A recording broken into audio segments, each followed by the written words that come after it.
токмоктун бардыгын эритип, балыгын чиритип, элдин банкрот кылып отуратмы аке? Токтой туруңуз дейм. Ар бирин.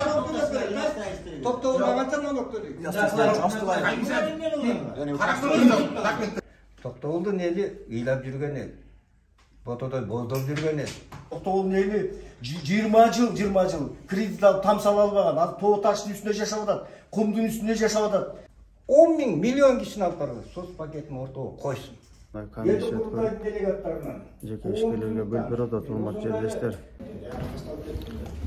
Ассаламу алейкум, урматтуу кыргызстандыктар, урматтуу жерлештер. Биз азыр мына Айыл чарба министрлигине келдик. Сиздерге буга чейин дагы мен ушул социалдык түйүндөрдөн кайрылгам. Азыркы күндө Токтогул районунун Токтогул суу сактагычын жеке ишкерлерге балык багууга чоң компанияларга бөлүп берип баштады. Кандай кылып бөлүп берип атат десеңиздер, гектарын 180 сомдон эле берип атат. Башка эч кандай мындай элдин үлүшү жок. Мына биз ошол элдин атынан келип, биз буга чейин дагы демилгечи топ түзүп, чогулуштарды өткөрдүк. Азыр министрди күтүп атабыз.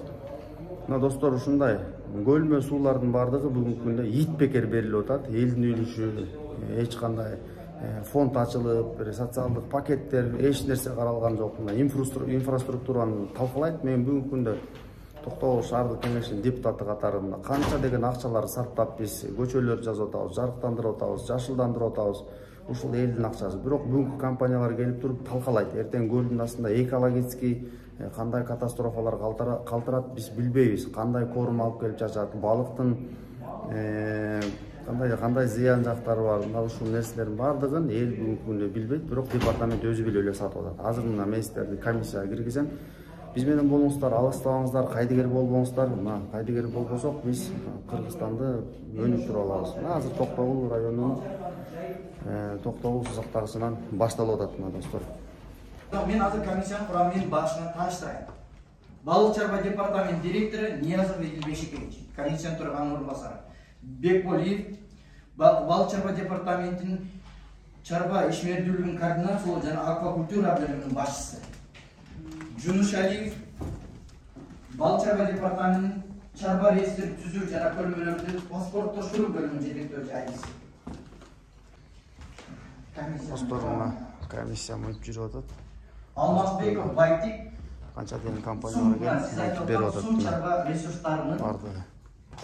Пакет. Алмазбеков Байтик Көлмөнү макулдашуу боюнча суу сактагычты комиссиянын мүчөсү. Бул жакта болсоң бул жакта. Биз да арыз менен келдик министрге азыр. Сизге бир нече жолу эскерткенбиз да биз деле. Мен тартып атам, өзүм съемкамды кылып атам. Айтпадык белек, жарандар келет деп. Жарандар тиякта болуш керек. Ну тартып коелу да биз да элге көргөзүп коелу да, кандай иностранецтер келип атат, кимдер келип атат, биз да көрөлү да. Көрөбүз. Мындай кеңес алысыраак туруп тартсаңыз, бумажкаларды тартпайсыз. Мен бумажкалар тарткан жокмун. Мындай кылайлы, бир чечим кылып алайын. Бул жерде ар бир комиссиянын данныйларын биз карайбыз. Комиссияда сиздер берген маалыматтар. Ал жерде өзүңүздөрдүн личный счетторуңуздар бар, эсептериңиз бар, эсептин акчалары бар. Ошол себептен ушул массалык маалымат каражаттарын аларды тартпоону мен как председатель сунуш берем да. Ошол себептен сураныч колдон келсе биз аны карап атканда кагаздарды тартпаганды сунуш берет элем да. Себеби Тартпаганга эмес, биз өткөргөнгө биз өзүбүздүн каршы пикирибиз менен келип атабыз. Какта тартпаганды айтып атабыз. Бүгүнкү күндө биз министрге да кат жазып атабыз, дерди элдик жыйын өткөрүп атабыз. Токтогул районунун Кызыл Өзгөр сайылдарынан ардактуу атуулумун. Мына бул эмеге комиссиянын түзүлүшүнө биз каршыбыз. Биринчиден, экинчиден бүгүнкү отурумду токтотула. Бардыла элге, Токтогулга. Токтогулдун элине барып, сос пакетиңерди койгула, миллионуңар бардыла. 100 миңдеген кишиңер бардыла. Токтогул районунун сос пакетиңерди алып барууга дагы элди чогултуп беребиз, ушул айттылар. мындай кылайлы. Ултур эме. Казакстан менен Өзбекстан менен биз тыш жашайбыз десек, биз сууну улгатпайбыз. Эртең бирөө барат, токмоктун суусунда отуруп талкалоо менен кетип калат. Сиз өзүңүз тааныштырып койсоңуз, кимсиз, каяка Мен Бандиев эстебиз. Токтогул районунун Кызыл Өзгөрт айыл аймагынын ардактуу атуулумун, Кыргыз Республикасынын 1-элдик курултайынын делегатымын. Мен Атай Ушейке ошон үчүн келдим. Биз кеченки чогулушта мен чыгып сүйлөгөм, айткам. Эй туугандар, давай ошо баралы, сүйлөсөк Ушейке. Келсин элге деп атабыз. Баргыла элге. Мынау отурумду токтоткула. Достор, Комиссиянын отурумун токтоткула. Бизге элге баргыла. Сот пакетине 100 000 деген ишкерлер албасын койсун. азыр гектарын 180 сомдон бөлүп мындай комиссия жеке ишкерлерге бөлүп берип атат. Урматтуу жерлештер, бул деген чоң коңгуроо керек биз үчүн. 8 кишини комиссияга киргизгиле. Биз бир убакта ыйлаганбыз, жергилдилер. Ошон үчүн баргыла элге бизге иштетке. Токтогулдун суусу Токтогул району үчүн иштесин. Түшүндүм. Азыр бул жерде мындай биз мыйзамдуу жолуна барышыбыз керек. Бул Токтогулдуку же болбосо башканыкы эмес. Биз мыйзамда кандай жазылган, конкурс кандай өтүш керек, кандай биз кайсыл жака объявление бердик, канча күн турду, бардык жол жобосу менен тааныштырып берет. Токтогулдуктар менен ойногула, ачыгын Жок, бул жерде ойногула деген сөз эмес. Комиссияларды бардык ошак өткөзгүлө. Биздин бирле аталар. Комиссияларды ошактан өткөзгүлө. Мына татны калтырып элди уюштуруп беребиз. Бул атың ким? Мыктыбек Калан. Мыктыбек, силер өскөн айткан кадрсыңар. Биз мына мен 74-кө чыгып калган кишимин. Мен эмнеге ыйлактап атам? Бир убакта биз ошо Токтогулдун суусун саткан, энесин сүтүн сатканга барабар деп чыкканбыз. Ошо мына мен уюштуруп чыккан. Анткени биз суубузду сатпайлы деп чыкканбыз. Азыр эми силер сууну сатып атпайсыңар. Конкурстук негизде мыйзамдуу жол менен берели. А бирок анын да укугу бир, ошол конкурска катышкан башка жарандын да укугу бирдей. Эл көчөгө чыгабыз деп атат. Биз ошону токтотуп келдик. Биз барып сүйлөшүп келели. Силер Токтогулдун көлү менен Аксакал айтканда ойношпогула. Силер Соң көлдү, башка бир көлдөрдү, водоемдорду, пожалуйста, эмне кызар ошогула. Токтогулдун эли, кыргыздардын тарыхы чөктүрүлгөн. Токтогулдун эли 20 жыл кредит алып тамсала албаган. Азыр тоо таштын үстүндө жашап атат, кумдун үстүндө жашап атат. Токтогулда 90% жерде асфальт жок. Садиктер жок, клубтар жок. 50% соц пакетти берейин деп. Бирөөндө соц пакет жок азыр. Соц кечиресиз, мен аян чейин бүтөйүн. Бирөөндө соц пакет жок. Налог болсо булар фирма Бишкекке, Чөл-Көлгө, Кара-Балтага налог төгөт, анткени ошакта регистрация болгон. Арендасын болсо тиги балык чарбазы төгөлөт, мизер аренда төгөт. Бул ошондуктан Токтогул эли мындай улуттар до конца.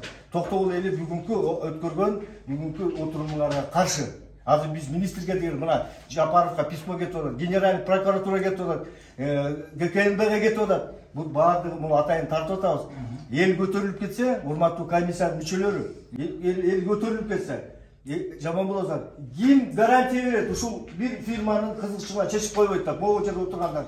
Эгер Токтогул элинин жаранды коому турганда, хотя бы Токтогул эл үчүн эметет да, бирөө дагы Токтогулдун элине азыр эме кылбайт. Эмне кылат? Жеңүүчүнөн с кем договорился, тем отдадут дегендей да. Элге 0 тыйын, 1 тыйын пайда бербеген фирманын бизге эмне кереги бар?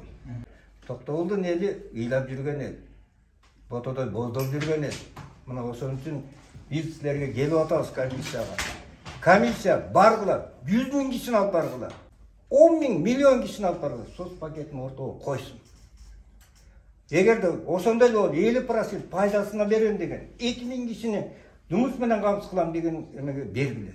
Президенттин айтканы бардык жарандарга бирдей айтылып атат. Бир гана Токтогул элине де өзүнчө бөлүп айткан жок. Жалпы элдин кызыкчылыгы. Биз ошол жерди иштетем деген, жумуш менен камсыз кылам деген, ошол жерден кандайдыр бир пайда алып келе турган мамлекеттин кызыкчылыгы үчүн гана биз конкурстук комиссия ошону тандап алабыз. Аны тандоонун жолунда дагы кантип баа коебуз? Ошол жергиликтүү элдин жумуш менен камсыз кылуусу, ошол жерге кандайдыр бир пайда келтирүүсүнү эсептөө менен, бал коюу жагы менен, канчалык балык өндүрүү жагы менен, жанагы ветеринардык талаптарын аткаруу жагы менен, ар бир талаптарын аткаруусун карап көрүп туруп, ошондо гана биз тандайбыз. Ошол кайсыл жаран катышып атат бизге? Ошол жаран катары сиз айткан жаранда кайрылсын. Биз тигиники мындай, мунуку мындай деп бөлбөйбүз. Ошол себептен сиздер антип мындай комиссиянын отурумуна андай тоскоолдук болбоңуздар. Бул 1 ай мурун атайын жарыяланды. Жарыяланганда ошол сиз кайрылган жаран дагы өзүнүн сунушун берсе, биз аны деле карап көрөбүз. Başkanlıkını da karap görüyoruz. Biz için Kırgızstan barımızdaki bir gana Toktogul'duk emez, bir gana Bişkek'tik emez. Эме сиз токтогулдун элин багасызбы? Жоқ, багыш деген, жалпы Кыргызстан Эң биринчи жергиликтүү элдин ошол жердеги үлүшү эсепке алынат. Biz bir gana Toktogul emez. Токмоктогу суу сакташты эмне кылдыңыздар? Токмоктогу речканы. Кийимсиз суроо берип Эдилбей Шекеевич айттык белек сизге. Ошондой кылып уулайсыз сизчи, кайра элечи Токтогулдукуда. Депутаты. Мынауынша силерге жұмыс орнын қылып берем. Мынауынша ақша берем. Мынау налогыңарды өзүңөргө түсет. Эгерде дагы эле мынауында өлө турган болсо, айтып коелу, эртең чырчып кетет. Бизге бир тыйын налогу түшпөгөн, бир тыйын налогун бербеген Айкалар иштеген фирманын бизге эмне кереги бар? Бұл жерде мыйзам менен Министрликосго, Айыл чарба министрлигине ушул комиссиянын курамын демилгелеп, буйрук менен камсыздап, буйрук атайын чыгарылды. Буйруктун негизинде ушул комиссия түзүлүп атат. Büyük kalan kişiyiz. Biz büyük kalan rayonбуз. Алданып калган. Канчалаган убадаларды берип, 60 жылдан кийин мына былтыр гана компенсация алып атабыз. Былтыр гана. Аны да биз коюп атабыз. 60 жылдан бери алданып жүрүп. Эми азыр дагы ошондой болуп калбасын деген көйгөй болуп атат да. Азыр ошо канчалаган жерди өздөштүрүп беребиз деп не болгон, өздөштүргөн жок. Эң нерсе.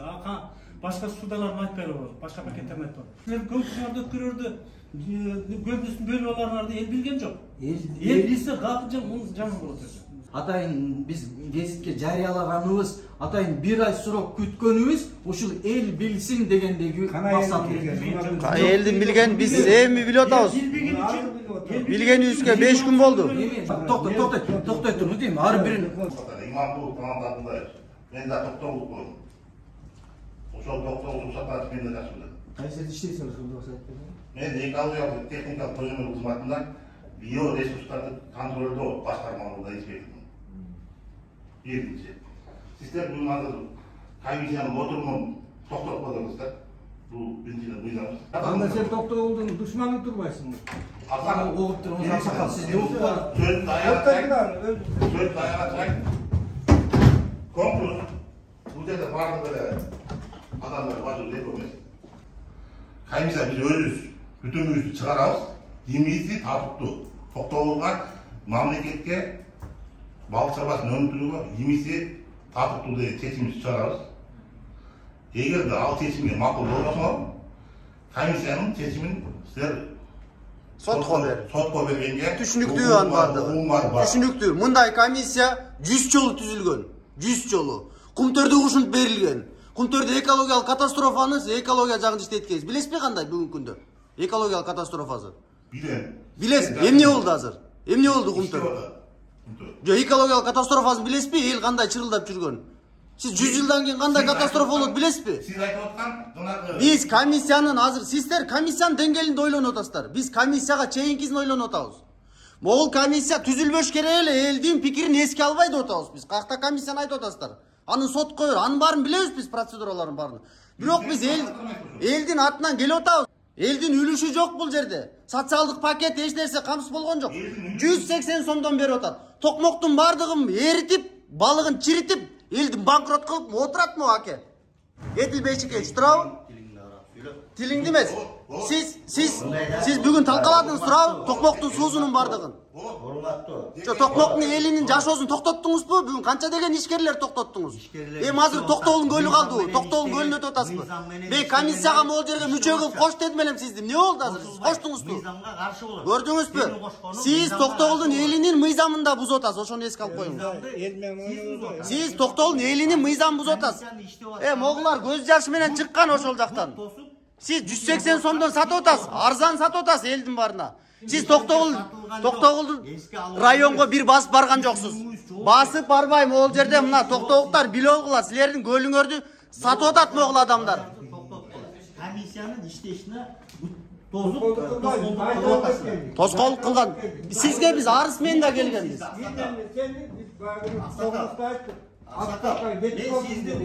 Мен сизди уктум.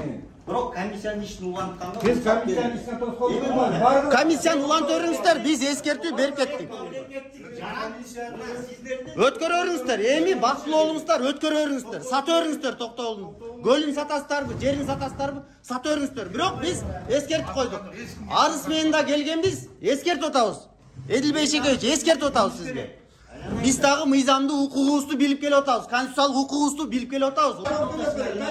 Токтогулда канча налог төлөйт?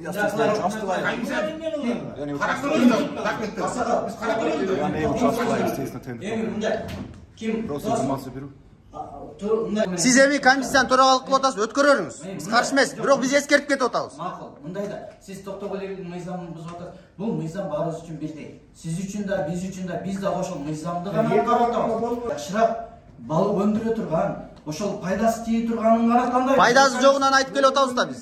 Пайдасы бир тиын жок. Пайдасы жеке ишкерлерге тийиши мүмкүн, элге түшпөйт. Болду, бизге жетет. Бул да өткөрөрүздөр болду. Комиссиянын ичине ийгилип алайбыз. Бирок бир гана өтүнүч силерден мына Кыргыздын кыйын жигиттери отурасың. Бардыгы токтогул. Сот пакети менен барсын, программасы менен барсын, элчи. Айтыңызчы, министр не деди? Кабыл алам деди, албайм деди. Ошону айтып коюңузчу бизге. Министр доклад берди. Анан кийин ал айтты, тиги балык чарба департаментинин эмеси тиги директору Эдилбей Шекеевич жолугуп атабыз беле. Ошол барып түшүндүрүп, барып мыйзам чегинде болуш керек деп айтты. Биз ага жолугуп, кат жазып, 100 жол жолугуп койдук. Министрдин өзүнө жолугуп, биз азыр элдин көйгөйүн сиздерге чагылдырып берип коелу деп атабыз. Министр 5 минут кабыл алып койбойбу? Биз атайын токтогулдан келдик, мына курултайдын делегаттары, аксакалдар келди. Эмне бул? Министрге кирип айтыңыз, эртең эл көчөгө чыгып, бири-бири менен ошо компаниялар менен сүзүшүп, урушуп, чабышып, анан кийин президентке жеткенде анан реакция кылат да. Азыр келип атабыз, мына аттуу баштуу адамдар келип атат. Эмне үчүн кабыл албай атабыз министр? Эл үчүн иштешеби, ким үчүн иштейт өзү? Айтпайбыз, кагазыбызды тапшырабыз, айтабыз, чыкты деп ошо. Чечим бар, ошону тапшырып койгон жок энди. Муну кабыл алсын болуптур эми. А биз тапшырып турсун баардыгысын. Экөөбүз келип атышат, сиз Кылдатып эле кирип сураңгылачы мындай эле. министрге кирген жокпуз биринчичи.